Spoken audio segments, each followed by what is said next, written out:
Tamarind গিয়ে খানিক সময় ফোনের রিল টিল দেখে তারপরে কিন্তু একসাথে আমরা দুজন যাচ্ছি স্কুলের দিকে। বাংলাদেশের শিক্ষামন্ত্রী যে সে কিন্তু বিশাল কড়াকড়। হ্যালো গাইস, চলে আসলাম আরও একটা নতুন ভিডিও নিয়ে আপনাদের মাঝে। পিছনে যে ছেলেটিকে দেখতে পাচ্ছেন সে ছেলেটি কিন্তু আমার ভাইপো হয়। তো সে এবছর হচ্ছে এইটা জিএসসি পরীক্ষা দেবে। তো তার স্কুলে যাওয়ার টানটা দেখেন, এখন বাজে মনে হয় 5টা।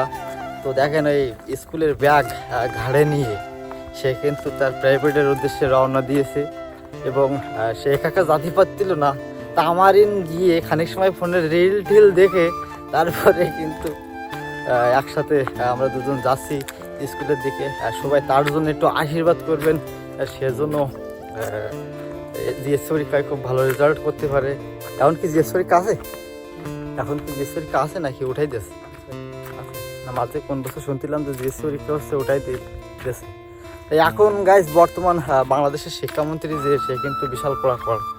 আগে যেরকম পাশের হার, আমরা যে সময় এসএসসি পরীক্ষা দিছি বা জিএসসি পরীক্ষা দিছি তখন কিন্তু 80%, 85% এবং 90% পাশের হার ছিল।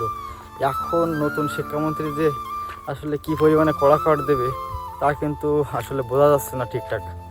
তো যারা এই বছর মানে 2026 সালে জিএসসি পরীক্ষায় অংশগ্রহণ করবেন তো সবাই ভালো মতন পড়ালেখা করবেন, তাহলেই কিন্তু জিএসসি পরীক্ষায় উত্তীর্ণ হতে পারবেন। তো ধন্যবাদ সবাইকে।